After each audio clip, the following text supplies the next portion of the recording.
मला असं वाटतं की या सर्व गोष्टींची सुरुवात ही सन्माननीय राजसाहेबांच्या त्या भाषणामुळे झाली होती. आणि सन्माननीय राजसाहेब पहिले नेते असे होते की ज्यांनी म्हटलं की आमच्या वादापेक्षा मला महाराष्ट्राचं आणि मराठी माणसाचं हित महत्त्वाचं आहे. तर याची सुरुवात आम्ही केलेली आहे.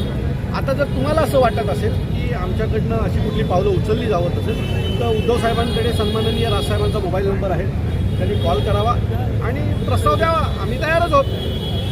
मराठी माणसासाठी, महाराष्ट्राच्या हितासाठी आम्ही कुठलंही पाऊल उचलायला तयार आहोत. आम्ही एक पाऊल पुढे टाकलेलं आहे, तुम्ही पण तुमचं एक पाऊल पुढे टाका. रोज सकाळी मीडियावर येऊन बोलण्यापेक्षा आदित्य साहेब 2-3 वेळा मीडियावर या गोष्टीत बोललेले आहेत. संजय राऊत रोज सकाळी बोलतात. त्याला एक सोपा पर्याय आहे जो मगाशी आमच्या अमित साहेबांनी दिलेला आहे. तो सोपा पर्याय असा आहे की उद्धव साहेबांकडे सन्माननीय राजसाहेबांचा नंबर आहे, तुम्ही एक कॉल करा. राजसाहेब, तुम्हाला खात्रीने सांगतो, आम्ही राजसाहेबांना नीट ओळखतो. राजसाहेब 100 कॉल देतो.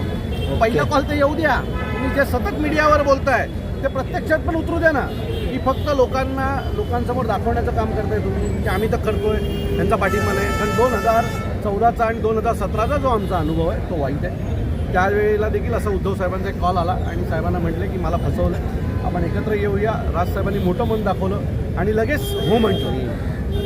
शेवटच्या म्हणजे मला चांगलं आठवतं त्यावेळेला आमचे एबी फॉर्म वाटायचं काम सुरू होतं आणि तात्काळ सन्माननीय राजसाहेबांनी ते एबी फॉर्म वाटायचं काम बंद केलं होतं आणि सांगितलं होतं की जर महाराष्ट्राला आपली गरज असेल, महाराष्ट्राला जर आम्ही दोघं एकत्र येऊन महाराष्ट्राचं भलं होणार असेल तर आम्ही एकत्र यायला तयार आहोत. पण त्यावेळेला देखील शेवटच्या क्षणी उद्धव साहेबांनी फोन उचलणं बंद केलं, त्यांच्या नेत्यांनी फोन उचलणं बंद केलं.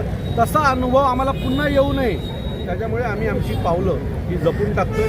जर त्यांची खरंच इच्छा असेल महाराष्ट्रासाठी, मराठी माणसासाठी आपण एकत्र यायला पाहिजे तर उद्धव साहेबांनी